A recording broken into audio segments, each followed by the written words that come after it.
Me gustaría que pudiéramos abrir nuestra Biblia en el Evangelio de Mateo.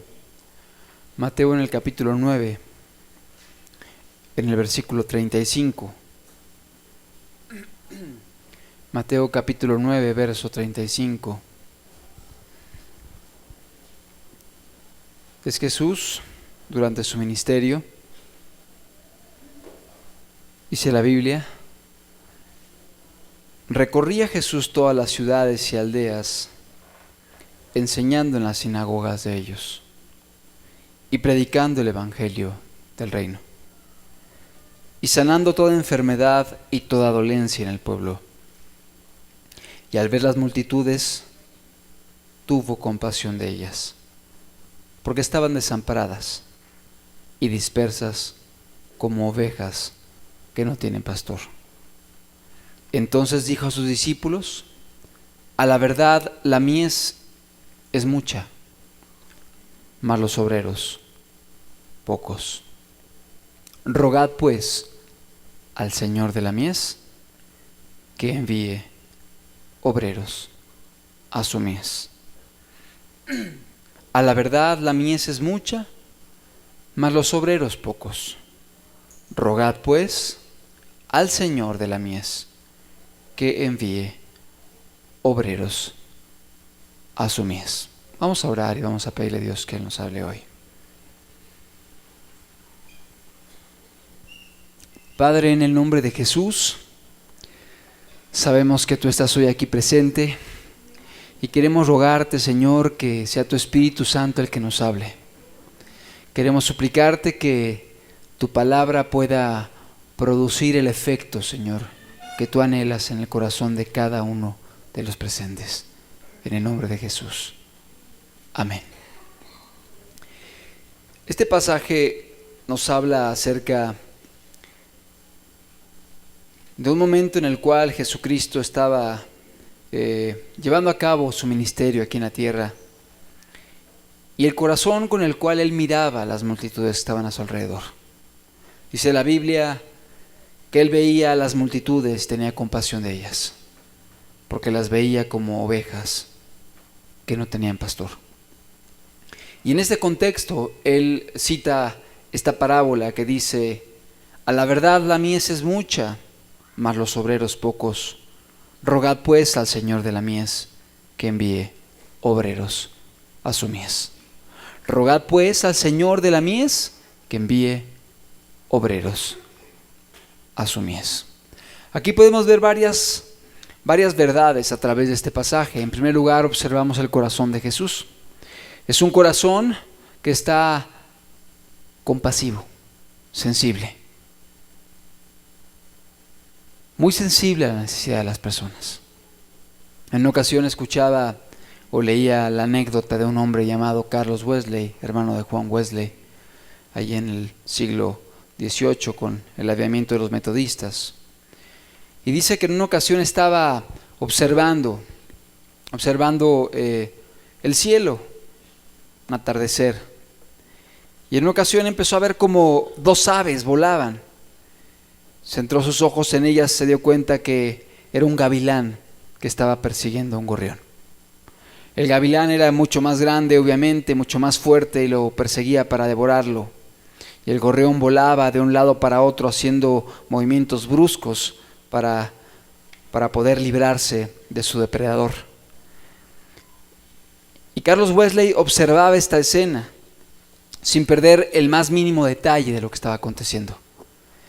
Y el gorrión se iba agotando, iba dando vueltas, y el gavilán se iba acercando cada vez más. Y tal fue la desesperación del pequeño gorrión que corrió y voló hacia Carlos Wesley y se metió en sus ropas. Y de esta forma el gavilán se fue y el gorrión pudo ser liberado. Y esto llevó a Carlos Wesley a componer un himno. Él era un compositor de himnos, y el himno decía de esta forma: cariñoso Salvador, huyo de la tempestad, a tu seno protector, fiándome de tu bondad. Cúbreme, Señor Jesús, de las olas del turbión, hasta el puerto de salud, guía mi pobre embarcación.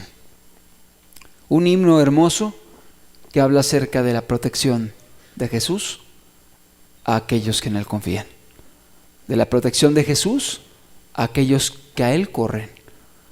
Pero no solamente es correr a Cristo, sino que es hacerlo confiando en Él y también hacerlo con la disposición de obedecerlo.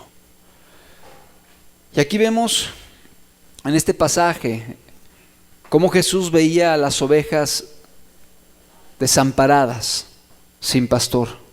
Con compasión las veía. Y así como Él dijo en una ocasión cuando vio a Jerusalén y lloró y dijo: ¡ay, Jerusalén! ¿Cuántas veces quise juntarte como la gallina junta sus polluelos? Exactamente lo mismo que vio Carlos Wesley. Un Dios protector, un Dios que quería atraer a sí mismo a los polluelos, para protegerlos, para cuidarlos, para ampararlos, para salvaguardarlos. Pero le decía a Jerusalén, y obviamente se refería a los pobladores de Jerusalén: pero no te dejaste, no quisisteis. Y eso llevó posteriormente a que este pueblo de Jerusalén recibiese un juicio terrible por haber rechazado a Jesucristo. Y dice la Escritura que Jesús, al ver a toda esta gente como ovejas sin pastor, desamparadas, Él dijo: a la verdad la mies es mucha, mas los obreros son pocos. Rogad pues al Señor de la mies que envíe obreros a su mies. Este pasaje ha sido empleado en muchas ocasiones para hablar acerca del pastorado, pero realmente puede ser aplicado a cualquier cristiano. La mies es mucha y los obreros son pocos. Dios está buscando a gente que esté dispuesta a decir: Señor, yo quiero ser un obrero de tu viña. Señor, yo estoy dispuesto a trabajar. El día de hoy el cristianismo es un cristianismo de reuniones, de alabanzas, de conciertos, un cristianismo de show, de modas, un cristianismo social, agradable, bonito, carnal, sensual. Pero Dios no está buscando artistas. Dios está buscando obreros. ¿Quién es un obrero? El que está dispuesto a trabajar.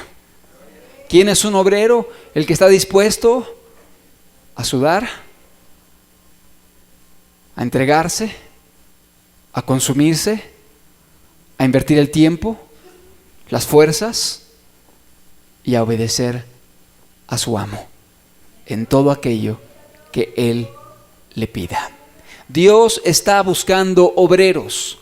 Y obreros tiene que ver con gente que está obrando, que está trabajando, que está sirviendo. No gente pasiva, no gente que está aletargada, no gente que está viviendo un cristianismo cómodo, sino gente que está dispuesta a emplear sus talentos para servir en la viña del Señor. Rogad pues al Señor que envíe obreros, porque la mies es la verdad, es a la verdad mucha, mas los obreros son pocos.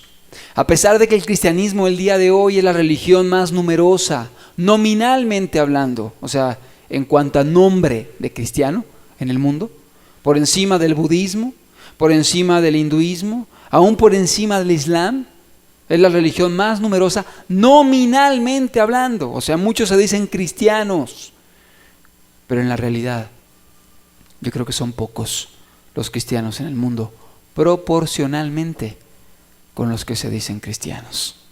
Sí, yo sé que hay un remanente en todo el mundo, pero lamentablemente son pocos a comparación de todos aquellos que se hacen llamar cristianos. Como Jesucristo mismo dijo en Apocalipsis: tú que tienes nombre de que vives, pero estás muerto.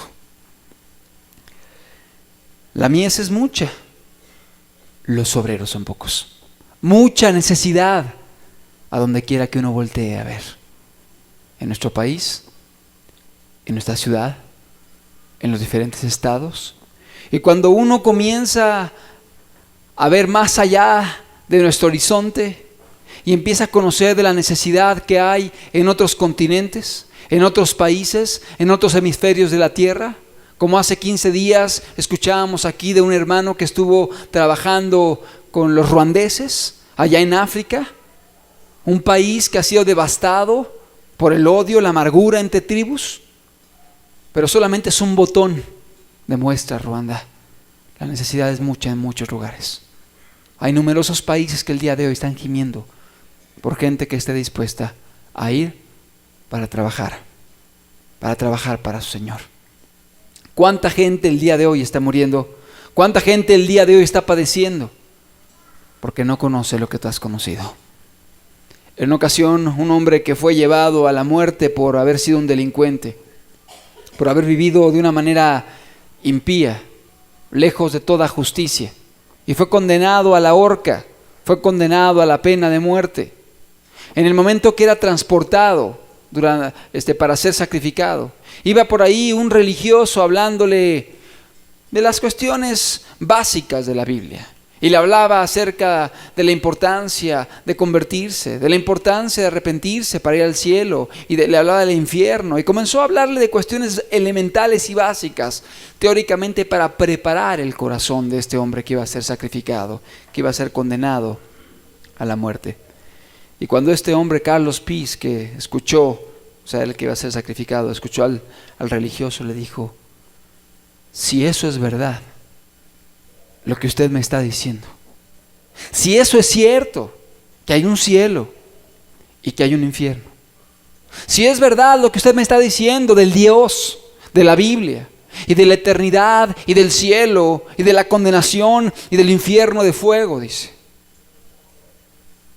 si eso fuera verdad, yo estaría dispuesto a recorrer toda Inglaterra de rodillas, predicando el Evangelio, aunque el piso estuviera lleno de vidrios cortados. Estaría dispuesto a cruzar Inglaterra para llevar a la gente a conocer a Jesús y a librarse de la condenación eterna. Y le cuestionaba: si es así, ¿por qué los cristianos están pasivos? ¿Por qué no predican la palabra? ¿Por qué no se dan por los demás? ¿Por qué no están trabajando para su Dios? ¿Por qué están tan cómodos solamente congregándose los domingos, cantando alabanzas, sin comprometerse por la salvación de las almas? Dios está buscando obreros. Dios está buscando a personas que estén dispuestas a pagar el precio para poder trabajar en la viña del Señor. Ruanda es solamente un botón de muestra de lo que está aconteciendo en el mundo. Hay cientos y cientos de lugares que están el día de hoy gimiendo por alguien que está dispuesto a llevarles el mensaje de la verdad. La mies es mucho, y como dice otro pasaje de la Escritura, los campos ya están blancos para la siega, ya están preparados, ya están listos. ¿Cuánta gente el día de hoy está con un corazón dispuesto, necesitado, están buscando? Por eso el día de hoy están creciendo las religiones por todo el mundo.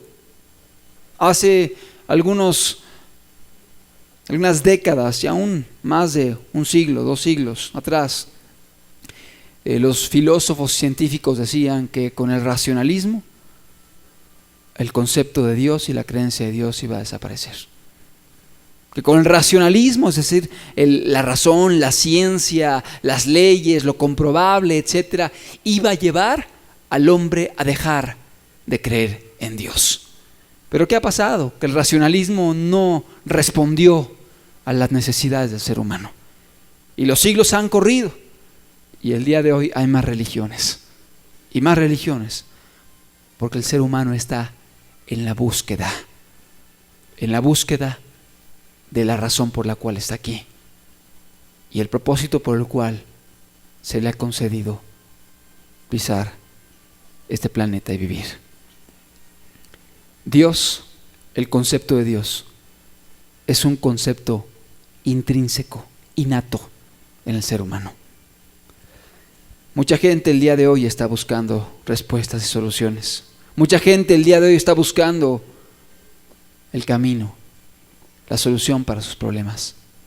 Y aquí está la solución, en Jesucristo, en la palabra de Dios. No está en la ciencia, no está en la medicina, no está en la psicología, No está en lo que el mundo ofrece. La solución, la única solución, la única respuesta para la humanidad se llama Jesucristo. Y tú lo conoces, y tú lo sabes. Es como si tú tuvieras en tus manos el antídoto para poder ayudar a esta humanidad que está pereciendo. ¿Por qué guardarlo? ¿Por qué esconderlo? ¿Cómo juzgarían a un bombero que quemándose un edificio se quedara dormido y no fuera a apagar el fuego? ¿Cómo juzgarían a un doctor que habiendo una epidemia que estuviera dando muerte a millones de personas, él teniendo el medicamento, no hiciera nada y lo escondiera? Igualmente será juzgado un cristiano que conociendo la palabra de Dios, o una persona que conociendo el Evangelio, que conociendo la solución y el camino verdadero, se haya quedado callado, no haya trabajado por Dios, se haya quedado con los brazos cruzados, sin trabajar, buscando un cristianismo cómodo, agradable, cuando la gente a tu alrededor necesitaba lo que tú has conocido. Cristo está buscando obreros para su mies. Y te repito, mucha gente aplica este pasaje para predicadores o pastores, pero este pasaje debe ser aplicado a cualquier discípulo, a cualquier persona que desee enfilarse, unirse, incorporarse en el ejército de Dios. En Lucas capítulo 12, versículo 41, viene un pasaje que nos hará entender mucho mejor el gran compromiso que tenemos los presentes. Dios nos ha dado mucho, Dios nos ha confiado mucho, pero igualmente mucho nos va a demandar. Lucas capítulo 12, versículo 41.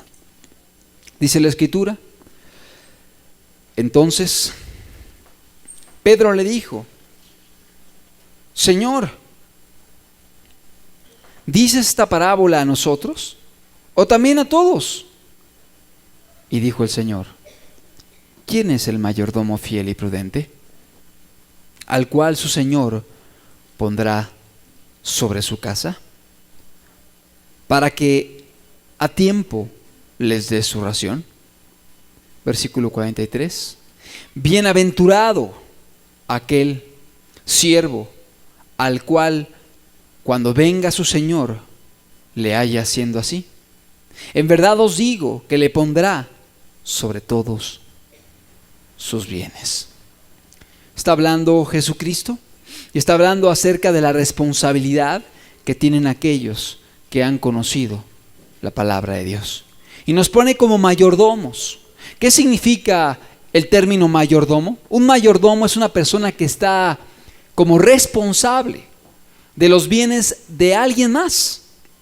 Y es el responsable de administrarlos correctamente. Es el responsable de darles el uso correcto e indicado para que puedan tener el fruto debido. Un mayordomo es el que administra las cosas de su Señor. Y dice la Escritura que Dios nos ha llamado para que seamos mayordomos de Dios. Y dice en el verso 43, 42, ¿quién es el mayordomo fiel y prudente, al cual su Señor pondrá sobre su casa, para que a tiempo les dé su ración? Bienaventurado aquel siervo al cual, cuando su Señor venga, le halle haciendo así. Verso 44. En verdad os digo que le pondrá sobre todos sus bienes. Mas si aquel siervo dijere en su corazón: mi Señor tarda en venir, y comenzare a golpear a los criados y a las criadas, y a comer y beber y a embriagarse, vendrá el Señor de aquel siervo en día que éste no espera, y a la hora que no sabe, y le castigará duramente, y le pondrá con los infieles. Verso 47. Aquel siervo que, conociendo la voluntad de su Señor, no se preparó ni hizo conforme a su voluntad, recibirá muchos azotes. Mas el que sin conocerla hizo cosas dignas de azotes, será azotado poco. Porque a todo aquel a quien se haya dado mucho, mucho se le demandará. Y al que mucho se le haya confiado, más se le pedirá. Jesucristo está hablando acerca del castigo.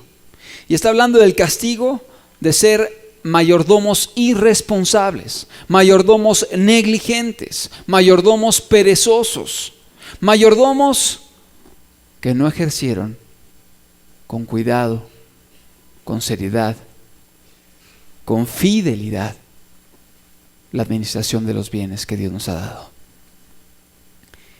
Y fíjate muy bien, porque este pasaje habla acerca de grados de castigo. Dice que aquel que recibió mucho, más castigo recibirá. Aquel que recibió poco y no obedeció, será castigado poco. Pero aquel que recibió mucho, aquel a quien se le confió mucho, aquel a quien mucho se le ha dado y no ha correspondido con fidelidad a todo lo que Dios le ha confiado, dice la Escritura, muchos azotes va a recibir.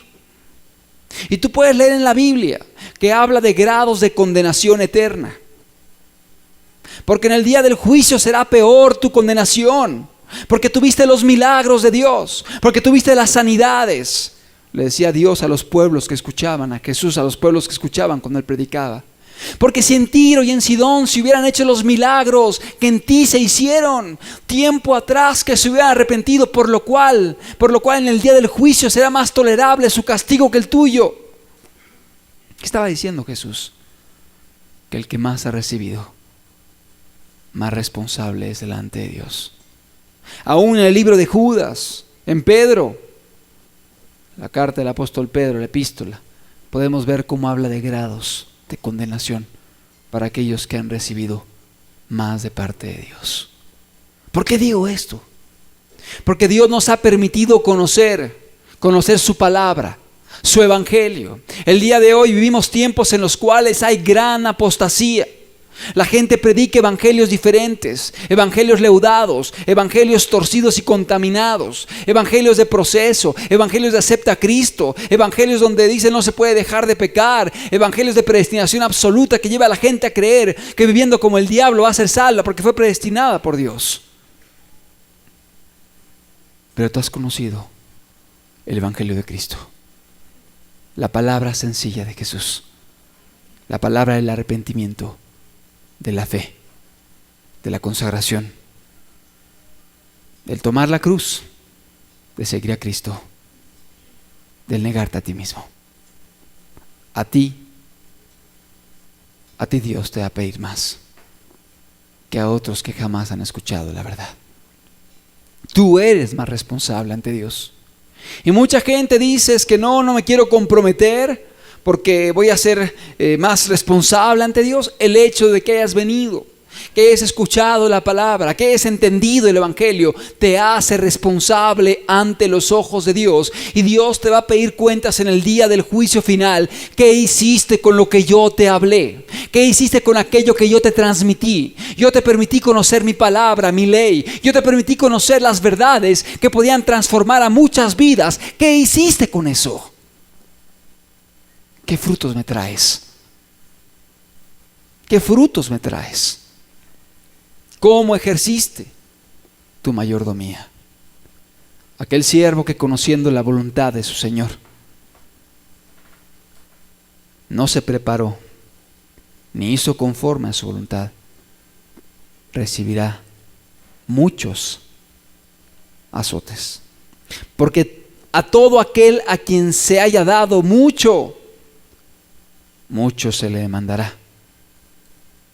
Y al que mucho se le haya confiado, más se le pedirá. Amado amigo, hermano que me escuchas, no podemos jugar. No podemos jugar con la salvación. No podemos jugar tampoco ni con tu salvación, ni con la salvación de la gente que está a tu alrededor. Porque Dios es el que salva. Pero Dios utiliza a las personas. Porque si Dios lo hiciera solo Él, pues ¿para qué predicar la palabra? si Dios lo hiciera solamente Él, sin la intervención de nadie, pues ¿para qué la gran comisión de ir a todas las naciones predicando el arrepentimiento, bautizándolos en nombre del Padre, el Hijo y el Espíritu Santo? ¿Para qué? Si Él lo hace solo. Si Dios lo hace solo, ¿para qué la iglesia? ¿Para qué su cuerpo? Y cuando dice que Él es la cabeza y nosotros su cuerpo, significa que Él es la cabeza, que Él es quien nos rige y el cuerpo es la iglesia. Somos las manos, somos los pies, somos la boca de Cristo. Es decir, Jesús, Él salva, pero Él se da a conocer a través de los cristianos. ¿Cómo conocerán si no hubiere quien les predique? Dice el apóstol Pablo. ¿Cómo conocerán si no va nadie a hablarles de la verdad de Cristo? Es decir, en cierta forma, nosotros, los que conocemos la verdad, somos responsables de la salvación de la gente que está a nuestro alrededor. Tú sabrás si quieres ser hallado por Cristo como mayordomo fiel y prudente, o si quieres ser hallado por Cristo como un mayordomo irresponsable, negligente, que dice: mi Señor tarda en venir. No creo, falta mucho para que Dios venga, falta mucho para que Dios me llame a cuentas, falta mucho para que Cristo regrese. Y comienza a beber, comienza a tomar, comienza a comer, a embriagarse y a golpear a sus consiervos, es decir, a practicar el pecado, a vivir solamente para satisfacer tus necesidades en libertades, más bien en libertinajes.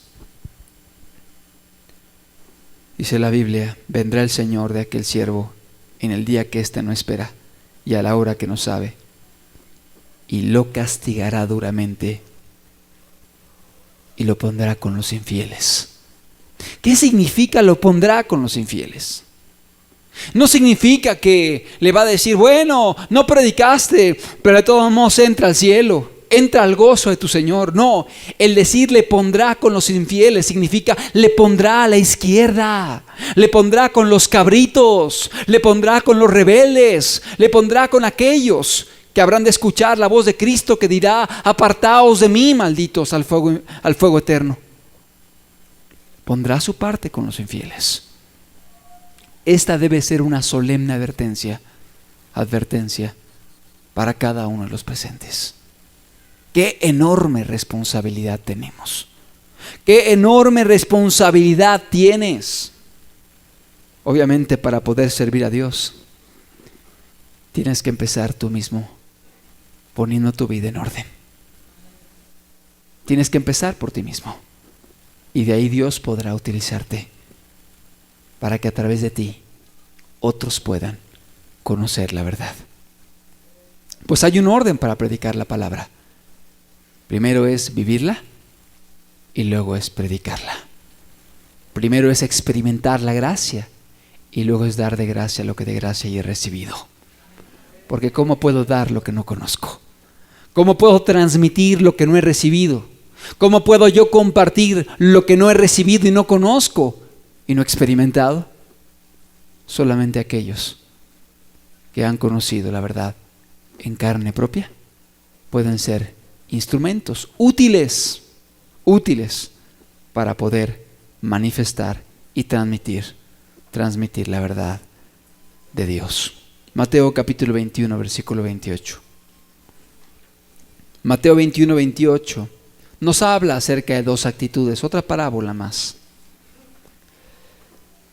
Pero, ¿qué os parece?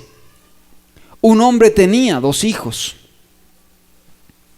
Y acercándose al primero le dijo: hijo, ve hoy a trabajar en mi viña. Respondiendo él dijo: no quiero. Pero después arrepentido fue. Y acercándose al otro le dijo de la misma manera. Y respondiendo él dijo: sí, Señor, voy. Y no fue.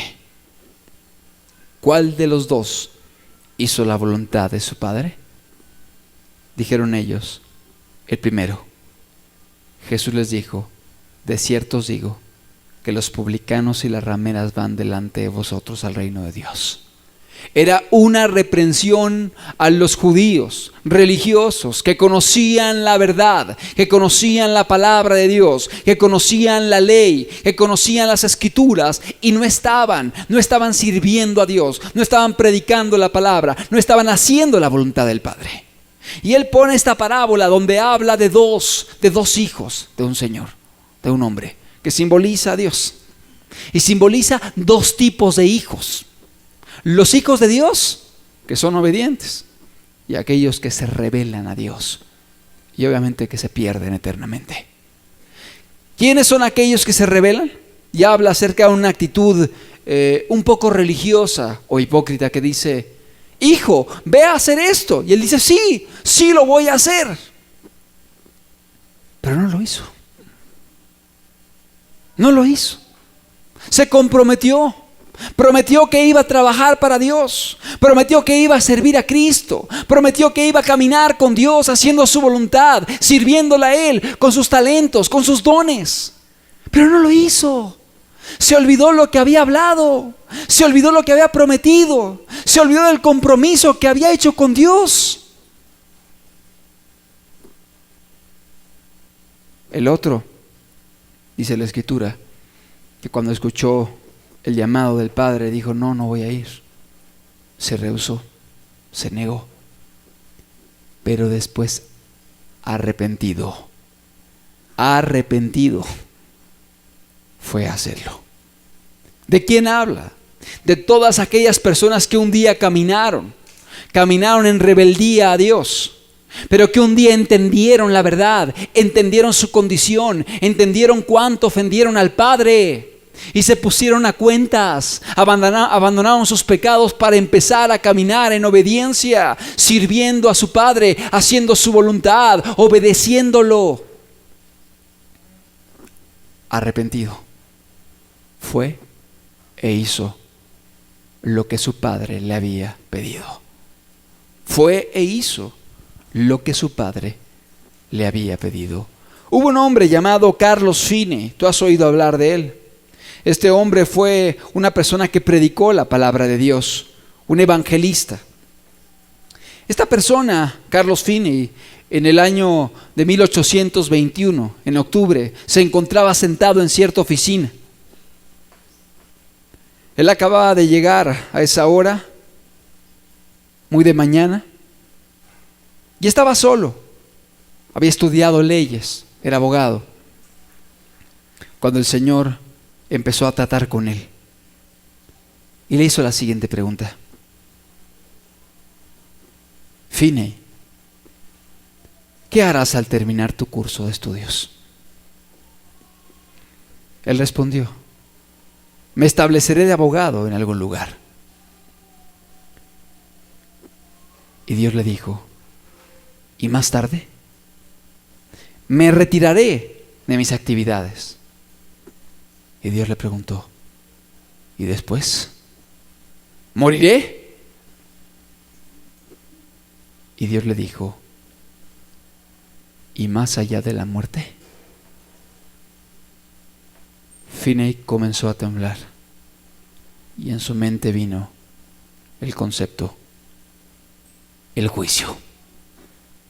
El juicio. Salió de la oficina y corrió a una arboleda a 1 kilómetro de distancia. Pasó todo aquel día en oración, habiéndose hecho el propósito de quedarse allá hasta encontrar la paz con Dios. Se vio a sí mismo delante del tribunal de Dios. Además, vio claramente lo que significa la vanidad de una vida interesada, llevada con el único propósito de gozar de las cosas de este mundo. Tras una lucha que había durado todo el día, salió Finney de entre los árboles totalmente restaurado, ahora con el noble propósito de vivir de allí en adelante para la gloria de Dios y de gozarse solamente en Él. Desde ese momento en adelante Dios lo utilizó de una manera maravillosa. no como abogado, sino como mensajero del Evangelio, para llevar a miles de almas a la salvación por medio de un ministerio que duró más de 50 años. Algunos afirman que el ministerio de Carlos Finney llevó a cerca de 800,000 almas a entregarse a Cristo. Y dicen que había un alto porcentaje de personas que permanecían fieles a Jesús hasta la muerte. O sea, no eran compromisos emotivos, llamarada de petate, donde la gente pasaba al frente a llorar algunas lágrimas de cocodrilo y decir, sí, sí quiero caminar con Dios, y apartarse otra vez. No, era gente que hacían compromisos serios, constantes, compromisos que resistían la prueba del tiempo. Este hombre, después de que tuvo este encuentro con Jesús, llegó una persona y le dijo, señor Finney, estaba buscando un abogado y he pensado en usted para que lleve mi caso. Y Finney le respondió, discúlpeme, no puedo llevar su caso porque he decidido llevar el caso a otra persona. Se llama Jesucristo. Y a partir de ese día, él se dedicó a defender el caso de Jesús. Él entendió lo que Cristo había hecho. Él entendió que Él había dado su vida por la humanidad. Y a partir de ese momento, Él se dedicó a predicar la palabra de Dios. ¿Qué vas a hacer tú? ¿Cuál será tu actitud? ¿Cuál será tu respuesta, tu correspondencia al gran amor que Dios ha tenido para contigo? ¿Cuál será tu actitud ante la oportunidad que Dios te está dando de conocer su palabra, de ser restaurado, de ser salvado de la condenación eterna, de poder ir al cielo un día con Él, de conocer la verdad que puede salvar tu vida y la vida de muchos? ¿Cómo vas a reaccionar tú? ¿Cómo vas a responderle tú a Dios? Aquel hijo que había dicho no quiero, arrepentido después fue. Esta es la actitud que Dios está buscando. Gente que recapacite en la forma en la cual se condujo un tiempo sin Dios y pueda ahora voluntariamente tomar la decisión de obedecer y servir a Cristo.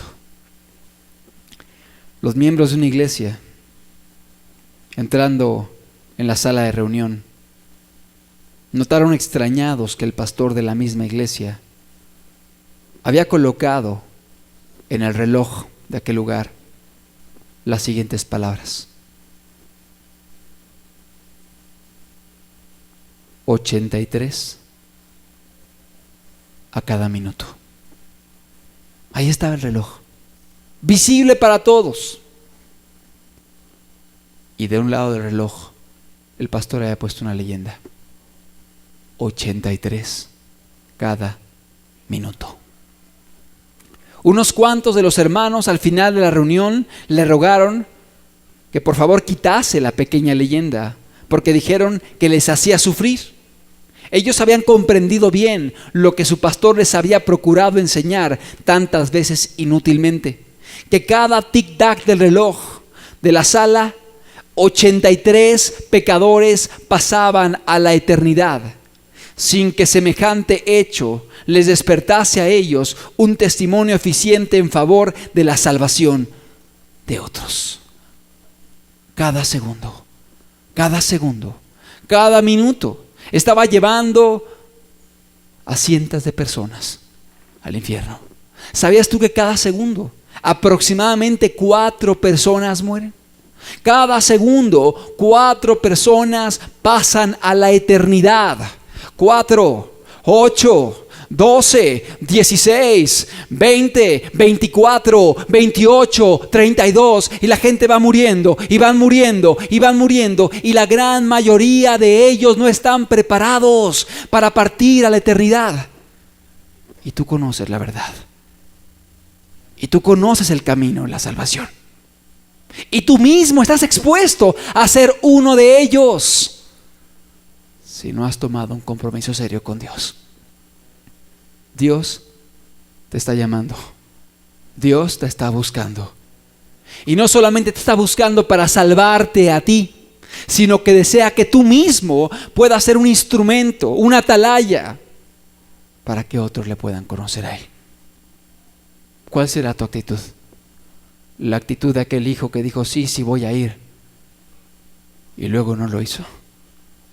¿O la actitud de aquel hijo que arrepentido fue e hizo la voluntad de su padre? ¿Por qué no cierras tus ojos? Cada segundo, 4 almas pasan a la eternidad. Cada segundo, 4 almas parten a la eternidad, y la gran mayoría de ellos no estaban preparados, no estaban listos. Ya no hay más oportunidad para aquellos que han muerto y que no estaban en condiciones espirituales. Ya no hay más oportunidad, porque está establecido para los hombres que mueran una sola vez, y después de eso el juicio. Una sola oportunidad. Dios te está llamando, Dios te está buscando. No es un juego. Él te está brindando la oportunidad de que vengas a Él, que cambies tu vida, que sea restaurado, que sean borrados tus pecados. Justo era el ser condenado, justo era el que recibieras castigo por cómo has vivido, pero Él desea perdonarte, Él desea limpiarte, Él desea lavarte, Él desea salvarte. ¿Cuál es la condición? Que le pidas perdón, que te pongas a cuentas con Él, que te arrepientas de tus pecados, que te arrepientas de tu rebeldía, que te arrepientas de todo el daño que has cometido en contra de Dios y en contra de la gente que te rodea, que te arrepientas de todas aquellas oportunidades que has desaprovechado de llevar la verdad del Evangelio a la gente que ha pasado a un lado de ti y que quizá el día de hoy ya no está, porque ya partieron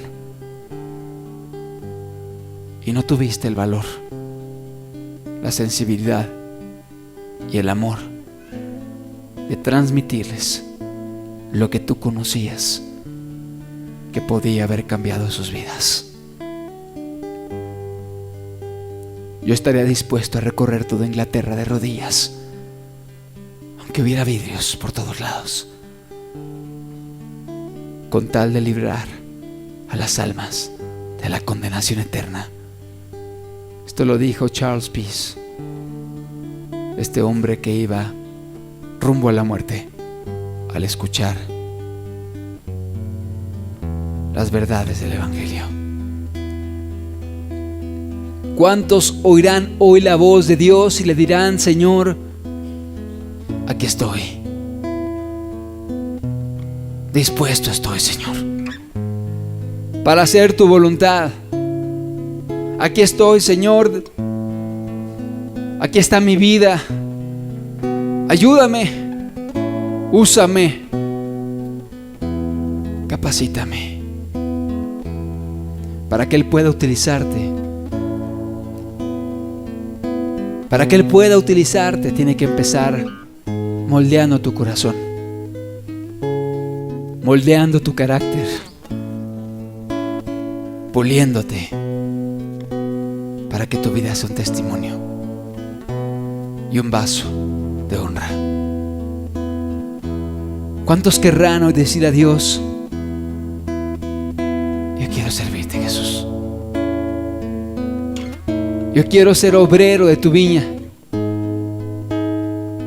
Yo quiero ser un obrero que trabaje en la mies, en los campos que están blancos, de acuerdo a mi capacidad, de acuerdo a mis habilidades, de acuerdo a mis talentos y limitaciones. Aquí estoy, Señor Jesús. Tú que de verdad, de corazón y con sinceridad, no como aquel hijo que dijo sí, sí voy a ir y no fue, sino como aquel hijo que arrepentido, después de no haber ido, decidió levantarse e ir. ¿Por qué no te pones de pie en tu lugar y le dices: Señor, yo quiero ir, yo decido ir, yo decido trabajar para tu reino y para tu obra? No reacciones emotivas, piensa bien antes de levantarte lo que implica el ponerte sobre tus pies. Estás diciéndole: sí, Señor, me estoy comprometiendo a trabajar para ti, a servirte con mi vida, con mis talentos, con mis habilidades, con mi tiempo, con mis fuerzas, con mis recursos. Aquí estoy, Señor Jesús. Quiero ser tu obrero, y obrero es trabajar, obrero es sudar, desgastarme. ¿Quiénes están dispuestos a decirle: aquí está mi corazón, Señor Jesús?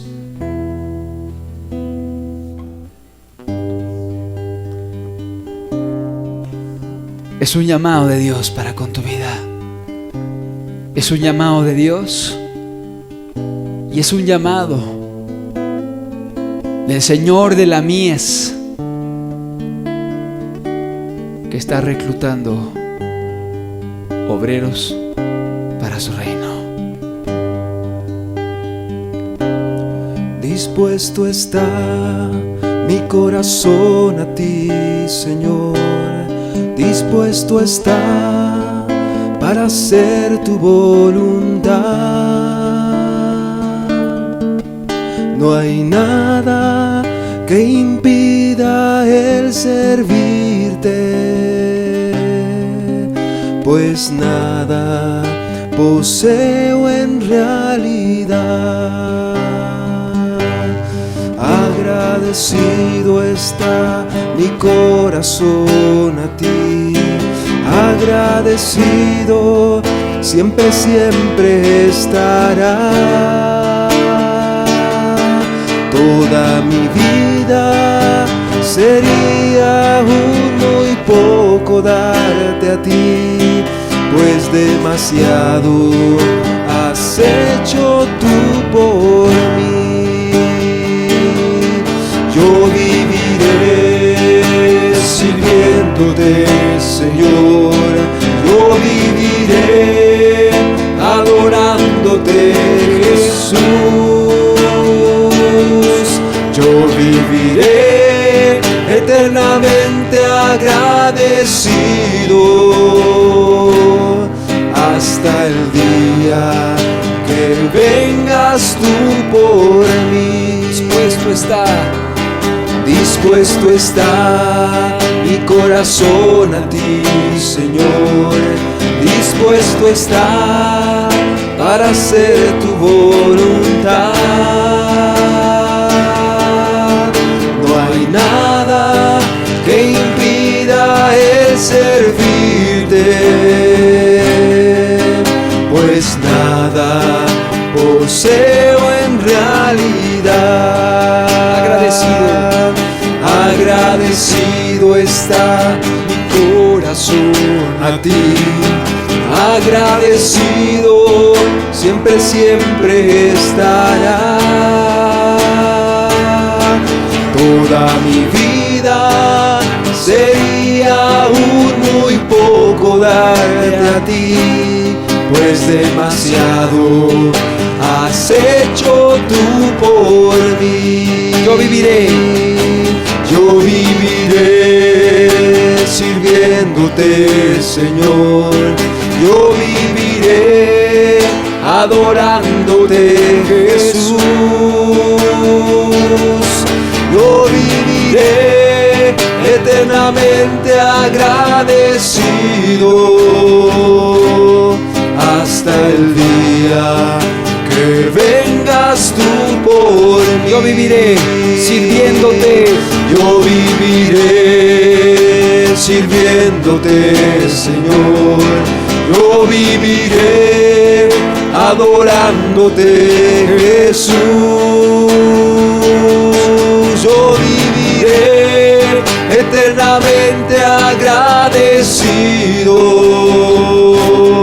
hasta el día que vengas tú por mí. Yo viviré sirviéndote, Señor. Yo viviré adorándote, Jesús. Yo viviré eternamente agradecido hasta el día que vengas tú por mí. Yo viviré eternamente agradecido hasta el día que vengas tú por mí. Yo viviré eternamente agradecido hasta el día que vengas tú por mí. Es una decisión racional, voluntaria, firme, radical, la que pide el Señor. No una decisión que varíe de acuerdo a las circunstancias, no una decisión que claudique en los problemas, que se debilite en las dificultades, en las tribulaciones. Una decisión que permanezca firme cada día, cada día. Una decisión de decirle: Señor, aquí está mi vida. Úsame, ayúdame, guárdame, utilízame hasta el final del camino. Quiero levantar mis manos, quiero levantar mi voz,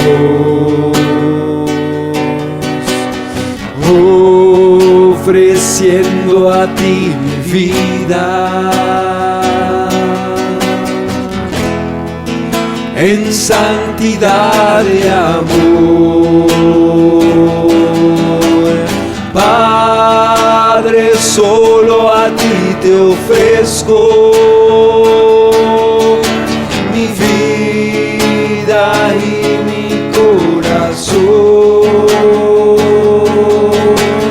y me posto en tu presencia en adoración, Hijo de Dios. Recibe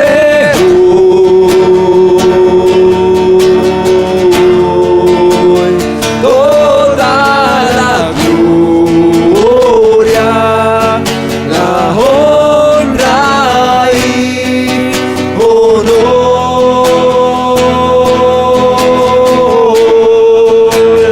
Hijo de Dios. Recibe hoy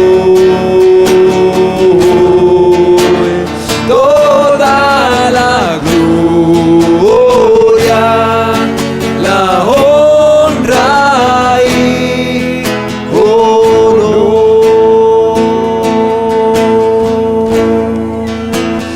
Quiero levantar Y levantar las manos es un símbolo como de entrega a Dios, de rendición, de decirle: Señor, aquí está mi vida, lo que soy, lo que tengo, ofreciéndolo ante ti.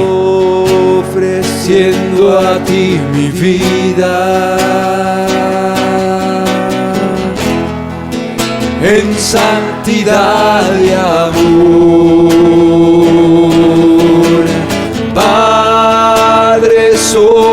a ti te ofrezco mi vida y mi corazón, y me postro en tu presencia en adoración,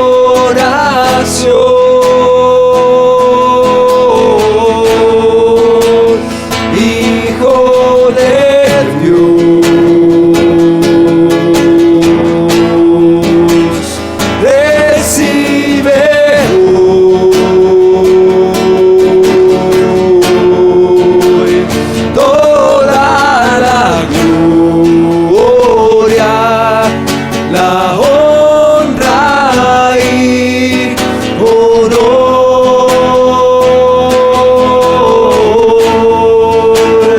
Hijo de Dios,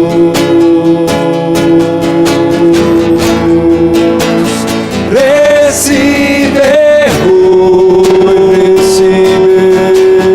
hoy toda la gloria, la honra y honor,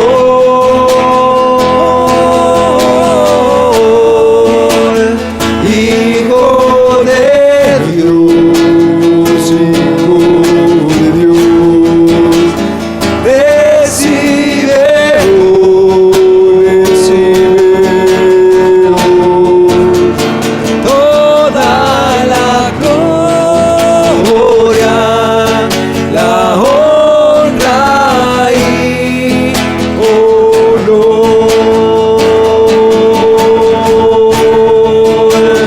toda la gloria, la honra y honor,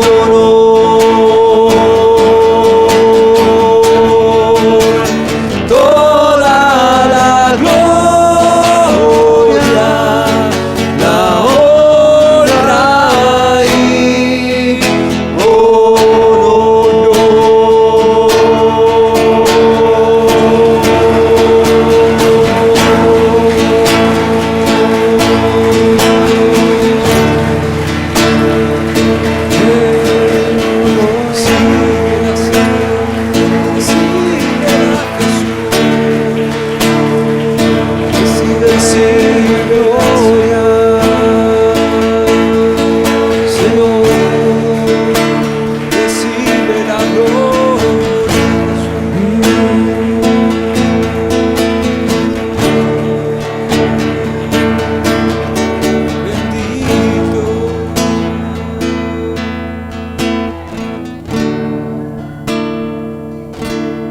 Lo que Él está pidiendo es una vida comprometida con Él. Es una vida consagrada. Una vida que rechace y huya de la iniquidad de este mundo, de las contaminaciones de este mundo, santificándose para poder servir a Dios con libertad.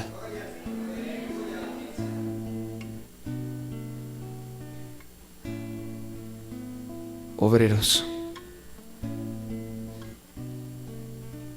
obreros a su mies. Que Dios pueda encontrar en ti esa disposición, ese compromiso de serle fiel, de trabajar para Él, de caminar con Él obedeciéndole, haciendo su voluntad. Gracias, Padre, por tu palabra y por tu Espíritu, Señor. Gracias, Jesús, por los llamados que tú haces, Señor. Oh Dios, concede que muchos respondan a tu voz, Señor, con un corazón humilde, confiado y paciente, para correr contigo hasta el final, Señor. En el nombre de Jesús.